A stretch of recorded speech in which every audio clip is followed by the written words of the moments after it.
you learn how to swim by being thrown into water. So for sure that worked with me. And then actually, so my only retail experience before creating Rue Madame is I actually did an internship when I was 18 years old at Christian Dior in Paris. Oh, wow. And because I was lucky that my parents knew the CEO of the time, who is very famous in finance. His name is Sidney Toledano. And sometimes he was coming to, I was in Avenue Montaigne, where basically actually Mr. Bernard Arnault was coming every week. Every Saturday, his whole family was visiting the shop. And so things don't happen. He's so connected to his store. So that also taught me a lot. So, but when Sidney Toledano was coming to the shop, sometimes he would talk to me. And one day he asked me what I wanted to do in my life. And I told him, I'm going to work in finance. And he looked at me and he said, you're not going to work in finance. You're going to work in retail. You're going to be bored in finance. And today, I don't know if I had the chance to tell him, but it really is interesting how he could look into people. Yeah, I love that.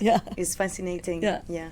Last time I was meeting, it's not someone I really know. Well, we're not super close, but we kind of know each other. And he told me, and he didn't know me before Hong Kong. And he told me, I can see you find your voice with the podcast. I'm like, and many people told me that. So it's just that, I don't know, maybe the vibe I don't know. You learned how to swim, so basically how to do retail and manage a shop just by yourself, or did you have, a supporting team? Obviously, very quickly you start to hire and you start to meet people, and you probably meet people, the people who stick are the people who are who have the right skills for your company at that time, which don't necessarily they have the right skills when you grow. Some have, and they can grow with you, some not, but it's very interesting. And the values maybe? I think the values remain the same. The values are, for me, it became very quickly very clear that our values was really about the client, and also I felt in love with retail, with the client and the retail team. And our company is extremely, the values of this company are very into the retail team. Is the most important people. After our client in the business. Yeah. So these kind of values remain the same. Yeah. But as you grow, there are things that change. I got lucky to meet people on the way, and very quickly I met people who are still with us, and this makes us very happy. Yeah. There is a trust. There is a clear trust. Yeah. You seem to put the client first, and this is the right thing to do, I guess. But it's not everybody that does that. No? Some people are just so focused on their business or their side of the business that they don't think about the vision of customers just passing by. What may they think, you know? No, I agree. And it's not sometimes I'm not saying my way is better, but It's your way of doing it. Yeah. Okay. And did you have a business plan when you started? Yes. Did you have? Yes. I did. It was completely wrong, but I did. So you had a budget as well? Yeah. And how much time did it take to, because it was a test, like you could have lost that car, let's say. Yeah. So how long did it take to be profitable for you to see like, oh, okay, we're not failing. It's working. I had a business plan, but even now, if you show me any business plan, I believe nobody really know how much you're going to make. What you know is how much it's going to cost you every month. So this is where I pay the most attention, is what are my costs and how much I need to make every day to make this little dream of mine worth it, and at least not losing money. So this was very important, and from the very first day, we achieved it. So that's very lucky. So we were making money from the first day. It takes time to repay what you have invested, but it was immediate. That, especially since we have a very low cost structure, since I was the only employee, it was immediately profitable. Yeah. Oh wow. Yeah. Okay, I like that approach of You don't know what you're going to earn, but you know how much it will cost. Yeah. This is actually very pragmatic. And even today, when we open a new shop, of course we do business plan, but even now, even today, we never completely right on our planning. To be honest, we have good and bad surprises in terms of revenues. From one year to the next, you can be quite right. Yeah. But when you start a new shop, it's always a surprise. Yeah. You were running your business from 2009 to 2013, right? Yeah. Then after that, you came back to Sotheby's, right? I went back to Sotheby's in London, working for as a director, you had... Yeah, I was working for our Asian office or business, but based in London. But do you think for the years you spent running your own business and I guess building connections with people, do you think this helped you boost your career when you were back in corporate, let's say? Very much so, yes. Yeah. Was it a conscious choice, or was it just that, when you started your business, it was just you were feeling like, okay, I need maybe a new challenge, something new, and then you went back to corporate, and actually, in hindsight, that was strategic, but was it conscious at the time? It was not a conscious decision as such as in the way that you're perhaps asking. It more happened organically and just happened to suit my situation personally at the time. But no doubt my time working independently has been hugely beneficial in informing how I work, how I have worked subsequently. Working independently, I was able to put my ideas into practice immediately. There was no kind of layers of approval or bureaucracy that was involved. It was like I would decide that I was going to Sao Paulo the next day, and I would book a ticket and I would go. There was no kind of applying for approval or any of that bureaucracy. It was I just did it. And whereas on the flip side, despite there being no layers of approval and no kind of very little or just zero bureaucracy, I didn't have the benefit of all the support departments that exist in a larger organization. I was there, of course, kind of closing deals as an art dealer and art advisor, but I also had to do my own taxes and book my own flights and do my own expenses and all of that, which so I spent perhaps 90% of my time doing things that perhaps I would rather not have been doing.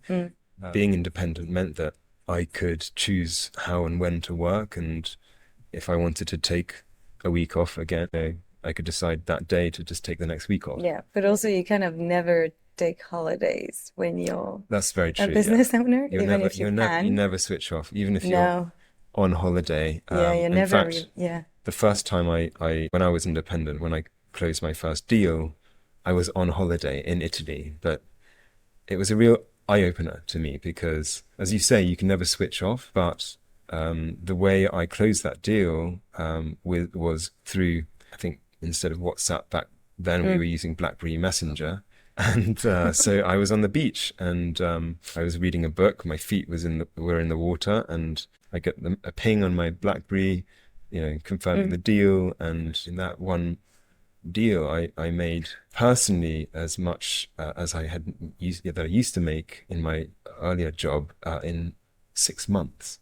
So and that was from literally sending a few messages on BlackBerry Messenger, and I thought that was a real kind of eye-opener. It was like, yes, okay, I have to work when I'm on holiday and I can never switch off, but the fact that I can close a deal of that magnitude and do it whilst on the beach was a real eye-opener for me. Yeah. You want to hydrate your body. What do? Do you drink olive oil or do you drink water? Of course you drink water, so why don't we think it's not the same thing for the skin? So there is a huge misconception about moisturizing. I did Latin at school, but I think everybody would understand that even if you didn't learn Latin. But in moisturizing, you have moisture, you have moist. Moist means humidity.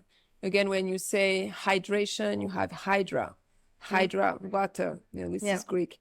But anyway, why do we think hydration comes from greasy cream? It's because of 70 years of marketing, basically. Wow. That was a life-changing moment when you told me that. Trust me, if it was more expensive to sell water than oil, that would be the contrary, you know? But it's very, very cheap to create texture nowadays. And so when you were more clear on what you wanted to have, also you have, and it's the good thing, high standards. So you want vegan, clean, healthy, highly effective products, because it's not just clean, it's also effective. Because, you know, there are some brands, it's like, oh, clean, but actually it doesn't really do anything. So it took a lot of time and effort, that's the least we can say, for you to find a lab that was willing to work with you as a new brand. It took 2 years to create the formula and a lot of money. Yeah. The last check you signed, it was like the last chance. Yeah. So how did you know at the time I should still try, or maybe it's time for me to stop this? Well, so yeah, I guess finding the right partners is super difficult because I was looking for something that did not exist yet, you know? So if you know, okay, I'm looking for a glass, you go on the search website, you look for glass. But when you look for something that does not exist, you need to find some partners that align with you, that are curious, that are talented, and that would just enjoy the journey, because you don't know if it's going to work or not. So it took me 4 months. I reached out to more than 200 labs. That was really intense. I almost gave up already at that phase, you know, before I even started. Because again, like when you talk about people around you, they say, oh, maybe you should just give up, you know, maybe it's not doable. Yeah. And then once I found the right partners, again, the first formulas, we had the tablet, it dissolved into water very quickly. It was super effective, 100% natural, clean, pH of 5, but no texture. The end product is very watery. And it's been 2 years of R&D. I was really looking forward to launching. So I'm like, you know what, it's fine, let's just launch. You know, the market will adapt. Eventually, after 6 months, I realized the market is not going to adapt so far. Yes, it can adapt to maybe adding the tablet, adding water, but that's it.